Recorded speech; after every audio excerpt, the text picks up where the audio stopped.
ان کی گھوڑوں کی تعداد کی ان کے 200 گھوڑے تھے، 3000 اونٹ تھے، اور اسی طرح 700 زرہی تھی، اور اس طرح لشکر کا جو چیف کمانڈ تھے وہ ابو سفیان تھے، دائیں طرف کی کمان خالد بن ولید اور بائیں طرف کی کمان اکرمہ بن ابی جہل کرتے تھے، اور جو ان کا پرچم تھا، جھنڈا تھا، وہ قبیلہ بنو عبدالدار کے ہاتھ میں تھا۔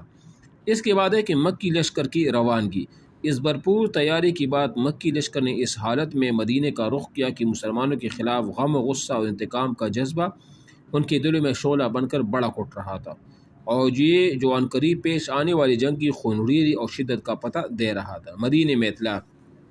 حضرت عباس قریش کی ساری نقل و حرکت اور جنگی تیاریوں کا بڑی چابکدستی اور گہرائی سے مطالعہ وہ کر رہے تھے۔ چنانچہ جو ہی لشکر حرکت میں آیا، حضرت عباس نے اس کی ساری تفصیلات پر مشتمل ایک خط فوراً نبی علیہ السلام کی خدمت پہ روانہ فرمایا۔ حضرت عباس کا قاصد پیغام رسانی میں نہایت پرتیلا ثابت ہوا۔ اس نے مکے سے مدینے تک کوئی 500 کلومیٹر کی مسافت صرف 3 دن میں طے کر کے اس کا خط نبی علیہ السلام کے حوالے کیا۔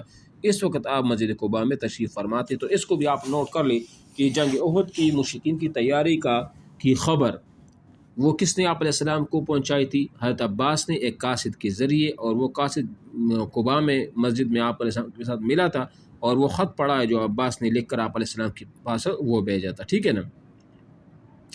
یہ خط ابی بن کعب نے آپ علیہ السلام کو پڑھ کر سنایا۔ تو یہ بھی نوٹ کر لے کہ وہ خط کس نے پڑھ کر سنایا تھا؟ ابی بن کعب نے۔ آپ نے انہیں رازداری برتنے کی تاکید کی اور جٹ مدینہ تشریف لا کر انصار و مہاجرین کے قائدین سے صلاح و مشورہ وہ کیا۔ ہنگامی صورتحال کی مقابلے کی تیاری۔ اب آپ علیہ السلام نے بھی ایک میٹنگ کا وہ مقرر کیا کہ اب کیا کیا جائے۔ اس کے بعد مدینے میں عام لام بندی کی کیفیت پیدا ہو گئی۔ لوگ کسی بھی اچانک صورتحال سے نمٹنے کے لیے ہم وقت ہتھیار بند رہنے لگے، حتیٰ کہ نماز میں بھی ہتھیار جدا نہیں کیا جاتا تھا۔ ادھر انصار کا ایک مختصر دستہ جس میں سعد بن معاذ، اسید بن خضیر اور سعد بن عبادہ تھے، رسول اللہ صلی اللہ علیہ وسلم کی نگرانی پر تعینات ہو گیا۔ یہ لوگ ہتھیار پہن کر ساری رات رسول اللہ صلی اللہ علیہ وسلم کے دروازے پر گزار دیتے تھے۔ کچھ اور دستے اس خطرے کی پیش نظر کی غفلت کی حالت میں اچانک کوئی حملہ نہ ہو جائے، مدینے میں داخل کے مختلف راستوں پر تعینات وہ ہو گئے۔ چند دیگر دستوں نے دشمن کی نقل و حرکت کا پتہ لگانے کے لیے طلائع گردی وہ شروع کر دی۔ یہ دستے ان راستوں پر گشت کرتے رہتے تھے جن سے گزر کر مدینے پر چھاپہ مارا جا سکتا تھا۔ مکی لشکر مدینے کی دامن میں، ٹھیک ہے نا۔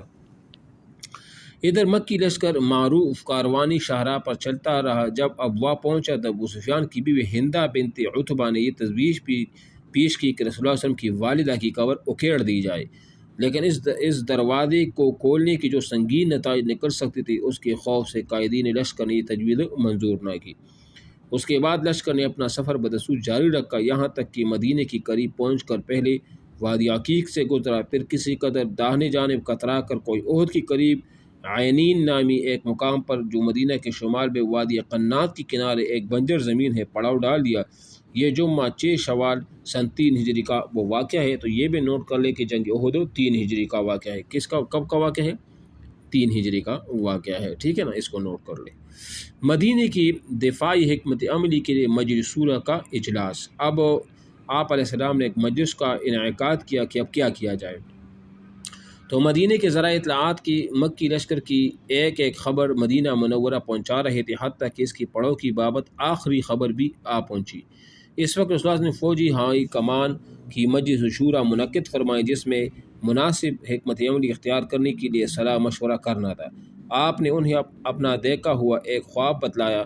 آپ نے بتلایا کہ واللہ میں نے ایک بلی چیز دیکھی۔ میں نے دیکھا کہ کچھ گائے ذبح کی جا رہی ہیں۔ آپ علیہ السلام اپنا خواب سنا رہے ہیں۔ اور میں نے دیکھا کہ میری تلوار کے سرے پر کچھ شکستگی ہے، اور یہ بھی دیکھا کہ میں نے اپنا ہاتھ ایک محفوظ ذرہ میں داخل کیا ہے۔ پھر آپ علیہ السلام نے گائے کی یہ تعبیر بتائی کہ کچھ صحابہ تو قتل کیے جائیں گے، شہید ہو جائیں گے۔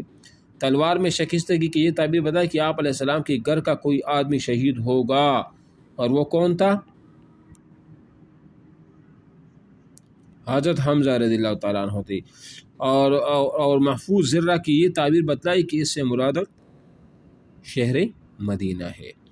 پھر آپ علیہ السلام نے صحابہ کرام کے سامنے دفاعی حکمت عملی کے متعلق اپنی رائے پیش کی کہ مدینے سے باہر نہ نکلے بلکہ شہر کے اندر ہی قلعہ بند ہو جائے۔ اب اگر مشرکین اپنے کیمپ میں مقیم رہتے ہیں تو بے مقصد اور برا کا قیام ہوگا، اور اگر مدینے میں داخل ہوتے ہی تو مسلمان گلی کوچے کے ناکوں پر ان سے جنگ کریں گے اور عورتی چھتوں کے اوپر سے ان پر خشت باری کریں گے، یہی صحیح رائے تھی۔